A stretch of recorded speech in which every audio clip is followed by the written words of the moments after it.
You are Locked On Mavericks Postcast, part of Locked On Sports Dallas, on the Locked On Podcast Network. Your team every day.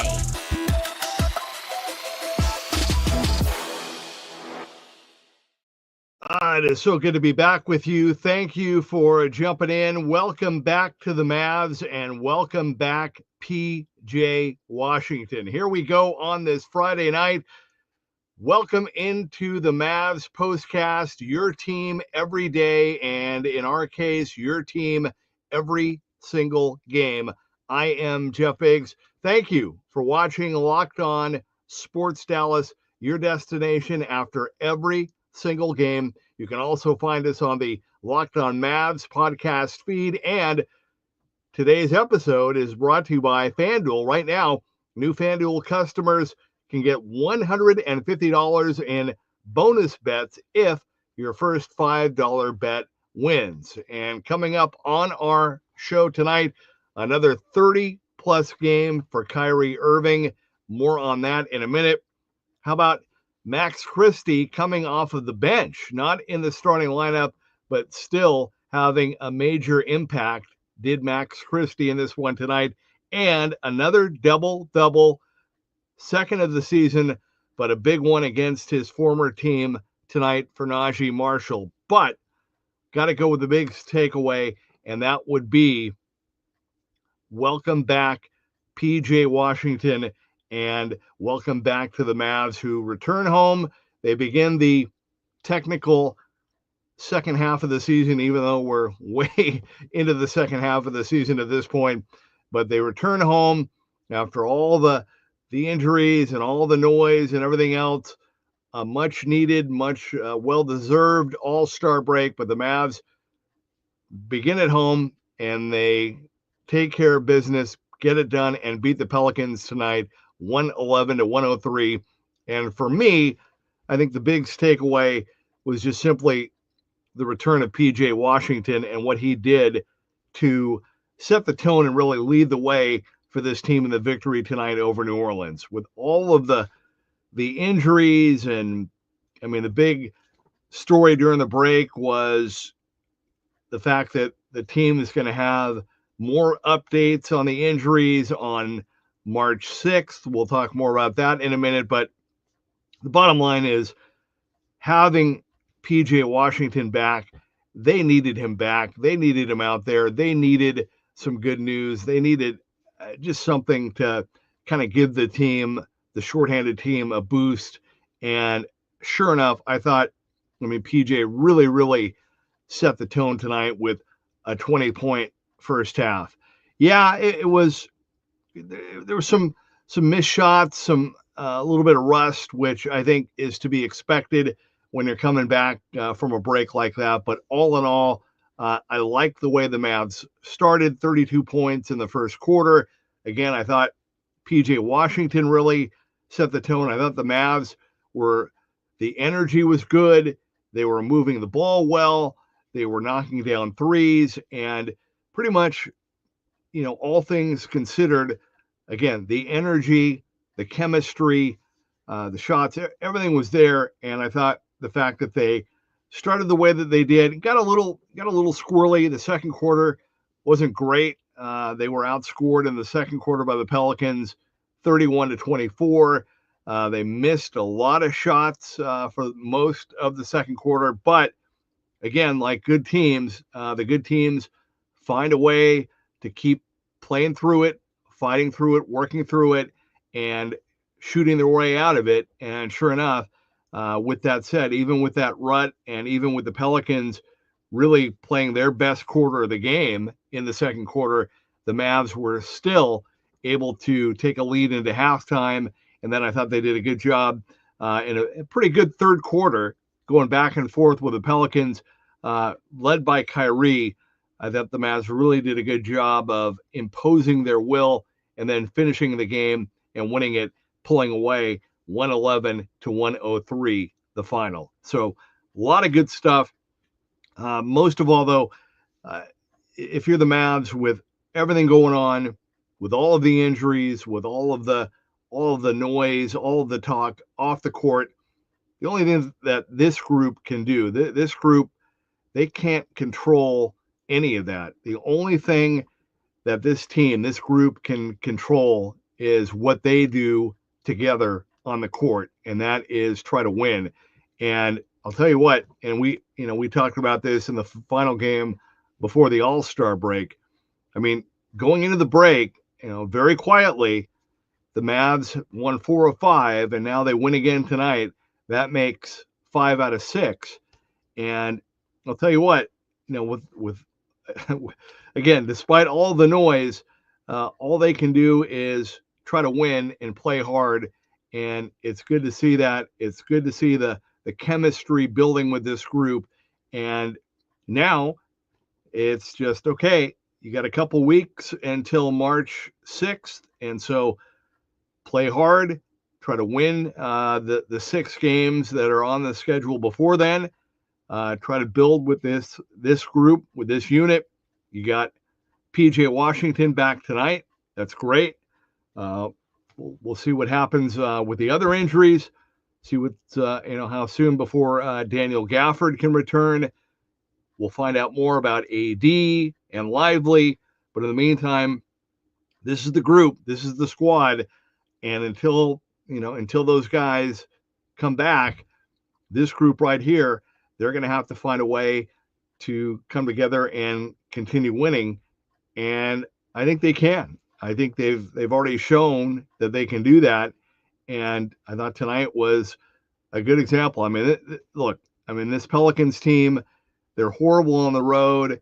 They've had injuries as well, but you could tell tonight. I mean, this was the 4th time this season these two teams have faced off. So they know each other. This is a division game. And so the Pelicans wanted to really kind of come out and set their own tone. And you could see that. I mean, it was evident in the way that they were playing, evident in the way that Zion Williamson was playing. They wanted to come out and set their tone because they've got a little window. I mean, they got this little window before the end of the season, and then their season is done.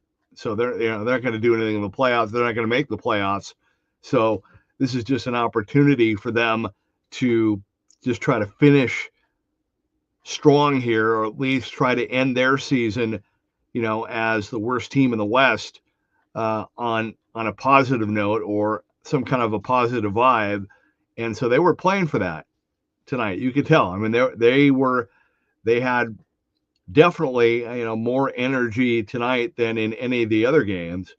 And yet the Mavs were able to withstand that. They were able to, overcome their own shooting issues, and they found a way to win. They pulled out the win, and they got it done 111-106. And again, with March 6th, now the big date when the team's going to have more info, the Mavs have 6 games to go before that date, before they get the next, wave of updates. And I'm sure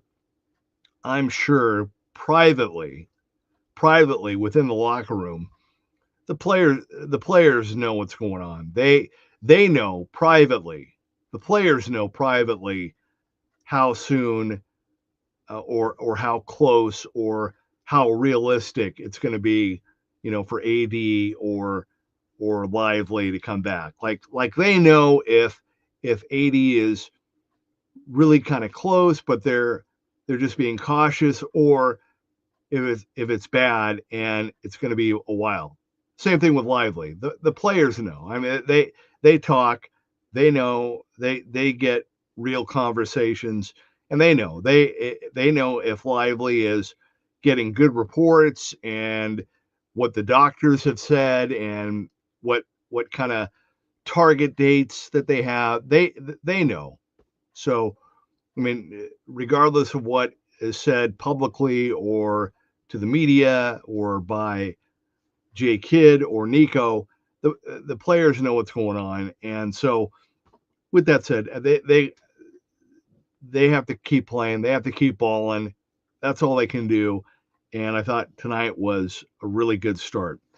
All right. So with that said, we're going to take our first time out, but want to hear from you via the comment crew. Your chance to jump on, just chime in via the comment section. Come on, we haven't done this in a week. I miss you guys. I want to hear what your thoughts are, what you thought of the win tonight.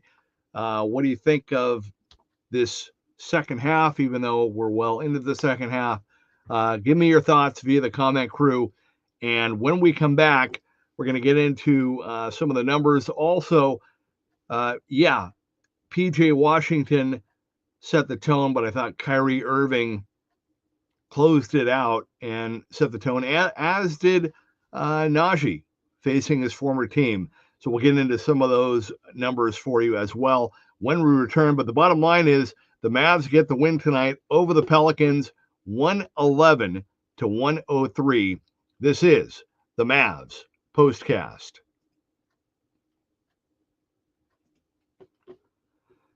All right. It's that time, right? And where did my script go? It's that time, and NBA fans, get ready, because they swoosh and you save. And you're saying, "What, Jeff, what are you talking about? What does that mean?" Well, they swoosh, you save, thanks to Dash Pass. Every time a player drops 50 or more points in a game, you score a huge deal the next day. So it's real simple. A player scores 50 or more in a game during the 24-25 NBA regular season, which is where we're at right now, and Dash Pass members get 50% off an order, up to $10 off the next day from noon to midnight. That's a pretty good deal. So here are a few ways you can take advantage of this deal. The game day feast, all right? After an epic 50-point performance, you can celebrate by ordering wings, pizza, or burgers from your favorite spot delivered straight to your door, all right? How about late night cravings, all right? Whether you're staying up watching highlights or you just need a midnight snack, you can use Dash Pass to grab something delicious while saving big, all right? And how about lunch on the go, right? Need a quick and easy lunch the next day? With Dash Pass, you can get your favorite meals with zero delivery fees and reduced service fees. Plus, now you can save even more with this exclusive offer. So, fueling your watch party, planning to catch the next game, all you do is you can order your go-to snacks and meals at a discount and get ready for more high-scoring action. All right, so here's what you do. You sign up for Dash Pass and be ready to save.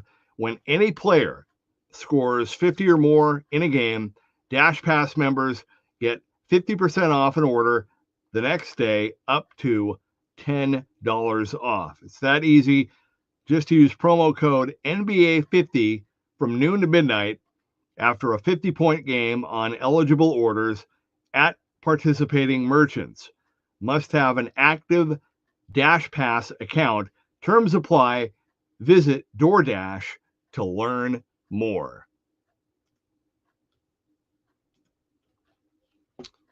All right, welcome back to the Mavs Postcast on this Friday night. I am Jeff Biggs, happy to be with you. 111-103, the final. We want to hear from you via the comment crew. Please jump in, share your thoughts on the game, what's going on with the team, what did you do during the All-Star break. Hope you enjoyed it. Hope you found it good to just kind of give some of that noise a rest, and hopefully, like me, you're kind of energized and excited to be back, excited to see the guys on the floor tonight, and excited to see them pull out a win the way that they did tonight over the Pelicans, 111-103. Kyrie Irving, again, you can kind of sense. I mean, he has been playing a lot of minutes right? Heading into the break. I think the number was around 41. That's a lot. Kyrie tonight ended up playing 37. So clearly, Jay Kidd and the staff, they're conscious of that.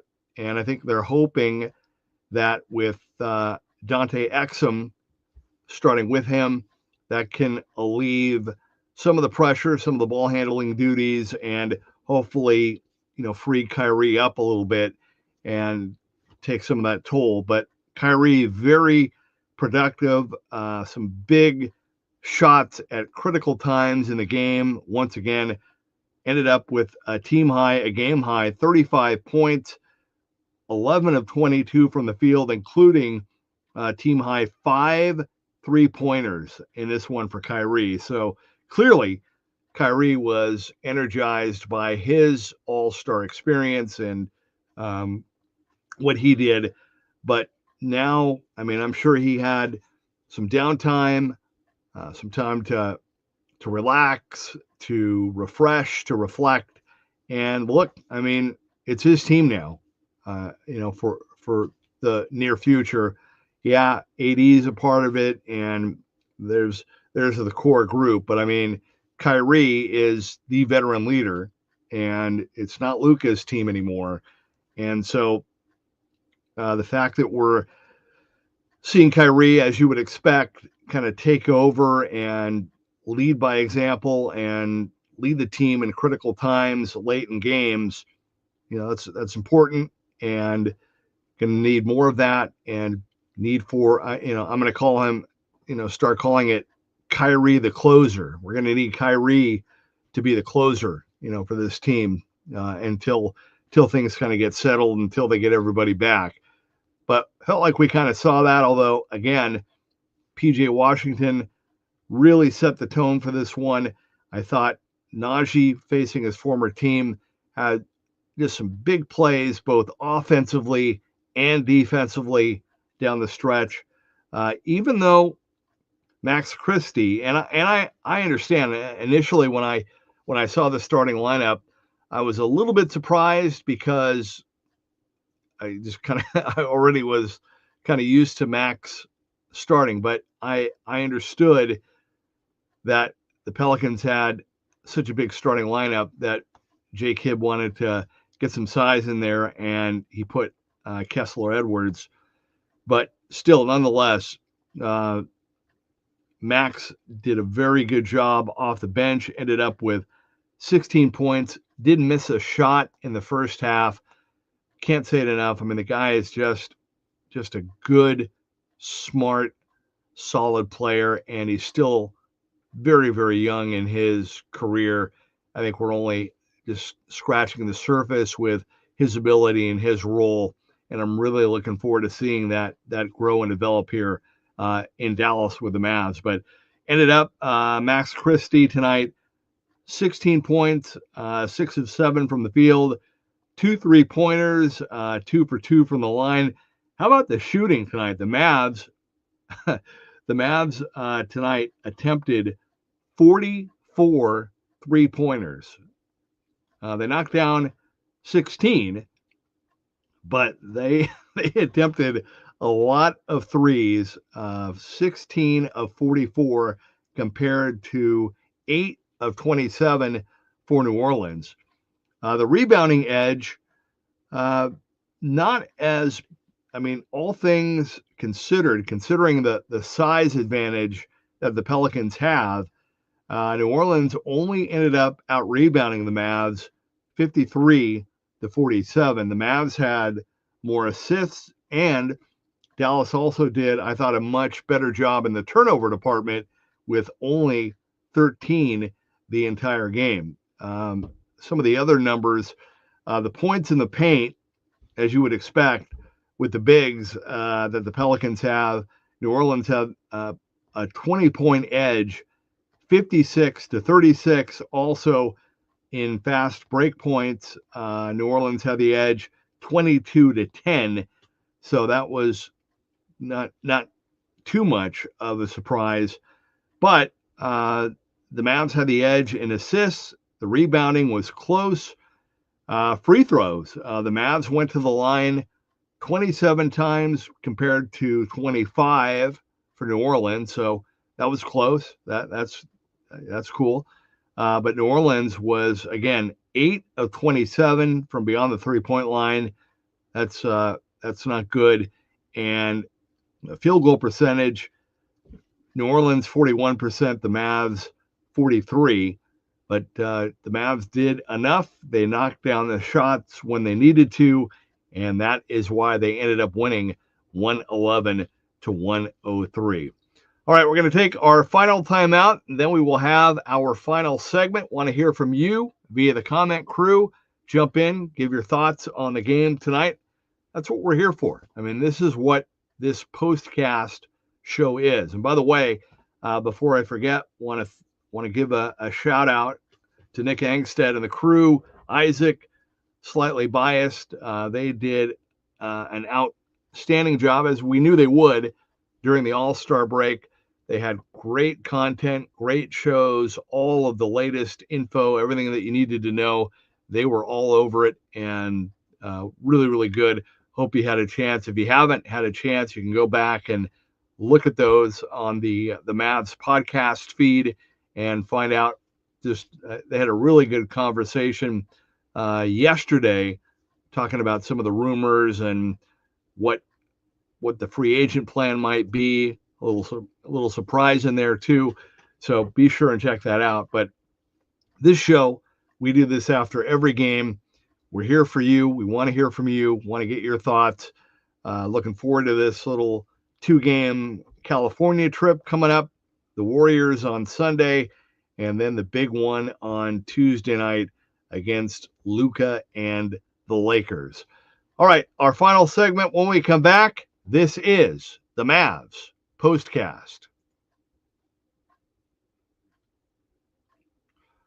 All right, we know about FanDuel, right? We talk about FanDuel a lot, and there's a reason for that, and that is because when the game tips off, the NBA action is just getting started, and there is no better place to go and to get in on it than FanDuel, America's #1 sportsbook. Now, with FanDuel, you can place live bets throughout the game. So even if you miss the opening tip-off or you want to bet on a fourth quarter comeback, you can stay in the action. And if you're looking for a bigger payout, you can even combine your live bets into a same game parlay. All right. I know one of my good friends loves using FanDuel's live betting feature because it really does. It keeps every moment of the game exciting. Whether you're backing your team for a late game rally or picking a player to hit a clutch 3, you never feel like you miss your chance. And the other thing is that the app is so easy to use. And when you win, you get paid instantly. And that's important. So right now, new FanDuel customers can get $150 in bonus bets if your first $5 bet wins. So just visit FanDuel.com to join today. That's FanDuel.com for your shot at $150 in bonus bets. Make every moment more with FanDuel, the official sports betting partner of the NBA.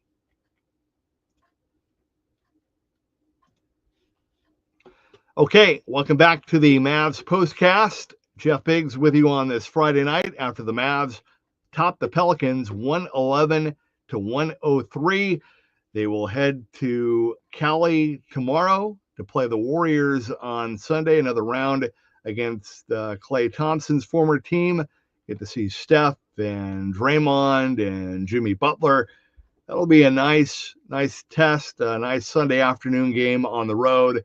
Then they'll fly to SoCal on Monday for the big Tuesday night TNT tilt against Luka and the Lakers. Still feels weird saying that. Um, but I don't know. I mean, the fact that Luka was already out last night, I don't know, man. I don't know if it's, I think that leg is not where it is. I mean, he doesn't really look like he's all the way back anyway. And I don't know. What we'll see. We'll see if he's able to go on Tuesday and what kind of game that is. But hey, tonight, good win for the Mavs. Welcome back. PJ did a great job. Kessler Edwards got the start, ended up with 4 rebounds. Kyrie, we talked about Kyrie. Klay Thompson, very quietly, knocked down 4 threes. Again, the Mavs shot 44, which is a lot. That's okay. Dante Exum, kind of a quiet night for him. Ended up with 4 points, 4 assists. Also had a steal. And then off the bench, Omax only with a point. We talked about Najee, another double-double for Najee, 15 points and 10 rebounds, and really did just, again, can't say it enough. And I know he was fired up facing his former team, but just some of the shots that he hit and also some of the defensive plays that he made were really, really good. He's a guy that, I would love to see him just really carve out just a nice set role off the bench where, he knows exactly what his role is, what he's doing, what needs to be done. And I would love to see him just consistently just find his groove, within this group. Spencer Dinwiddie did not score, kind of a quiet game. He was 0 for 7 from the field, including 0 for 5 from beyond the three-point line. But to his credit, he still ended up with 7 assists and 4 rebounds. And we already talked about, again, another solid 32 minutes for Max Christie, making an impact coming off of the bench. All right. I asked you to jump in via the comment crew, and let's see. Trevor is back. Trevor, my man, had a quiet night, but I think Edwards gets the final roster spot, so he is eligible for the playoffs when the Mavs can afford it. Yeah. Okay. Yeah. Well, I think they